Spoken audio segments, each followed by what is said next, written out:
Asal mula ditemukannya roket. Roket pertama dibuat di Cina sejak tahun 1226 dari Kerajaan Song. Pada mulanya, roket di Cina digunakan sebagai mercon atau kembang api yang mampu melesat ke udara hingga membentuk kembang api raksasa.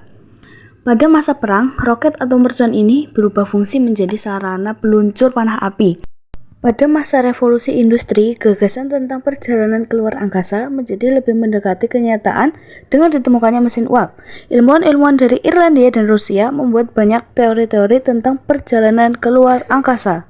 Pada pertengahan 1850-an, para ilmuwan kembali menyadari bahwa Song telah membuat penemuan penting sebagai cikal bakal bagi perjalanan keluar angkasa. Sejak ditemukannya teori Moore dan ditemukan kembali roket kecil dari Kerajaan Song dari Tiongkok, maka upaya penjelajahan luar angkasa dengan roket semakin mengemuka. Nama-nama ilmuwan barat yang mempunyai peran besar dalam perkembangan roket diantaranya Robert Anderson. Ilmuwan Inggris ini pada tahun 1696 membuat cetakan roket dan campuran bahan bakar roket yang disebut propelan. Memasuki tahun 1806, roket sudah digunakan oleh armada perang Napoleon. Tetapi hasilnya belum akurat untuk menembak sasaran. Baru pada awal abad ke-20, muncul dua orang ilmuwan yang bermimpi menggunakan roket untuk ke ruang angkasa, yaitu Konstantin Tsiolkovsky dari Rusia dan Robert H. Goddard dari Amerika Serikat. Tahun 1903, Konstantin Tsiolkovsky dari Kekaisaran Rusia menemukan bahan bakar roket sehingga memungkinkan penjelajahan keluar angkasa dengan menggunakan roket. Bahkan pada tahun 1924, Uni Soviet mendirikan Asosiasi Perjalanan Luar Angkasa. Pada tahun 1927, Uni Soviet dipelopori oleh Yuri Kondratyev berhasil menemukan mesin anti-gravitasi pertama sehingga memungkinkan orang melakukan perjalanan luar angkasa. Sementara itu, di Jerman pada tahun 1929, Hermann Orbit membuat roket untuk anak kecil yang berbentuk mainan. Baru pada tahun 1931, Republik Weimar, tempat asal Orbit, berhasil membuat roket militer pertama. Di tangan bangsa Jerman, teknologi roket mengalami perkembangan pesat. Tokoh yang berjasa menemukan teknologi roket di Jerman adalah Werner von Braun. Bisa nggak sih jelasin tentang perkembangan teknologi luar angkasa setelah perkembangan teknologi luar angkasa setelah Perang Dunia II. Iya. Jadi setelah Jerman dikalahkan oleh Sekutu pada Perang Dunia II, seluruh penemuan roket Jerman itu diambil alih oleh Amerika dan Uni Soviet. Pelopor teknologi roket juga berpindah ke Amerika Serikat guna membantu pengembangan di sana dan kepentingan antariksa. Kedua negara tersebut berkembang pesat dalam ilmu teknologi roket. Amerika berhasil membuat peta dunia pertama dengan menggunakan roket peninggalan Jerman. Amerika mengirimkan roket pertama yang berisi lalat. Terus Amerika dan Uni Soviet mengembangkan ilmu roket itu untuk peluru kendali pada tahun 1950. Setelah itu, kedua negara tersebut perang dingin karena pengembangan roket. Uni Soviet di bawah Konstantin unggul lebih dahulu dengan keberhasilannya meluncurkan satelit yang pertama di dunia yang bernama Sputnik 1 pada 4 Oktober 1957.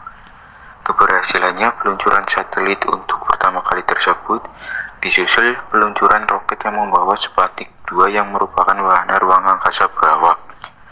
Amerika Serikat kemudian menyusul dengan meluncurkan satelit pertamanya yang diberi nama Explorer 1 pada 31 Januari 1958. Masa perang dingin antara tahun 1947 sampai dengan tahun 1991, persaingan teknologi antariksa antara Amerika Serikat dan Uni Soviet semakin memanas.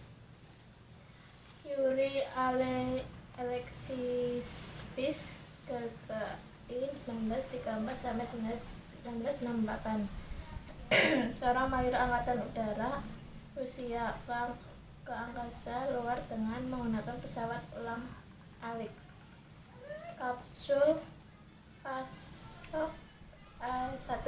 Alan B. Spade keluar dengan pesawat Alik kapsul Mercury 1. Amerika Serikat baru berhasil mengirimkan pesawat pengorbit pada tanggal 20 Februari 1962 ketika kapsul Friendship yang 7 yang diawaki oleh astronot Michael Johann Herschel Glenn yang berhasil melakukan 3 kali orbit dalam penerbangan selama 4 jam 56 menit. Istilah astronot diambil dari bahasa Yunani, berarti pelaut bintang. Akan tetapi prestasi tersebut masih kalah jauh dengan kemajuan yang dicapai Rusia pada 6 bulan sebelumnya. Ketika Mayor German Stepanowitsch melakukan penerbangan luar angkasa selama 25 jam 14 menit dalam kapsul Vostok 2. Persaingan kan ketat ketika Presiden Amerika Serikat John F. Kennedy menyetujui misi penerbangan mencapai bulan yang dikenal dengan program Apollo. Presiden Kennedy bertekad untuk menerbangkan manusia ke bulan sebelum abad ke-20 berakhir. Oleh karena itu, pada tahun 1967, sebuah wahana Amerika Serikat lain berhasil mengirimkan gambar televisi pertama dari permukaan bulan. Puncaknya terjadi pada tanggal 17 Juli 1969 ketika Neil Armstrong dan Edwin Aldrin berhasil mencatatkan namanya dalam sejarah sebagai manusia bulan misi Apollo 11. Neil Armstrong juga berhasil mengirimkan pesan melalui radio ke bumi dengan pernyataan "The Eagle has landed on small step for man, one can step for mankind." Elang telah mendarat, satu langkah kecil bagi manusia, satu lompatan raksasa bagi umat manusia.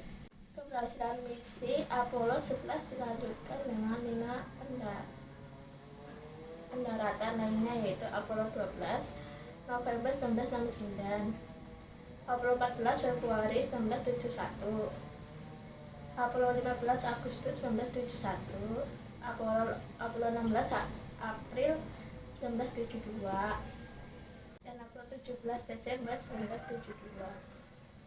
Kegagalan terjadi pada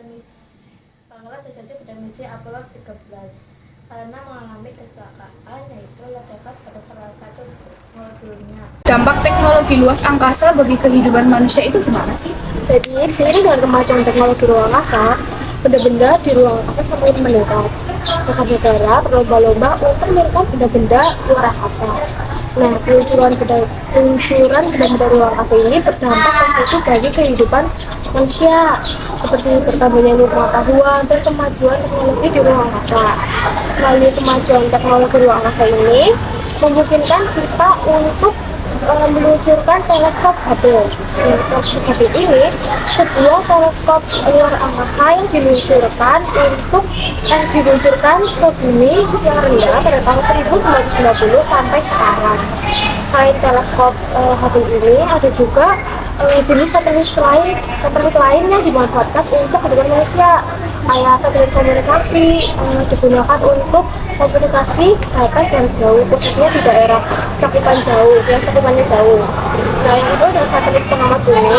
Satelit pengamat bumi ini dibuat khusus untuk mengamati bumi dari orbit, kayak lingkungan meteorologi sama pembuatan peta.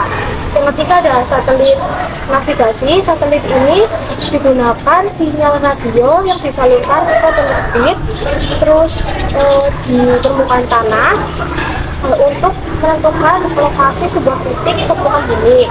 Yang terakhir ada satelit cuaca. Satelit ini digunakan untuk mengamati cuaca dan permukaan bumi. Terus kan tadi kan ada dampak positif dari kehidupan manusia kan, ada juga dampak negatifnya bagi kehidupan manusia, yaitu banyaknya benda-benda ruang angkasa yang udah digunain gitu loh. Nah, benda-benda ini tuh disebut dengan sampah antariksa. Sampah antariksa ini berupa Puing-puing roket, terus ada satelit yang rusak nggak bisa digunain lagi.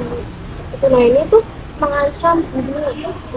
Kayak sewaktu-waktu bakal jatuh ke ini. Indonesia merupakan berpotensi roket itu bakal jatuh ke Indonesia mencapai 20.000 tahun. Nah, para astronot di ISS itu pernah mengisahkan bahwa dia itu pernah ketemu benda angkasa itu.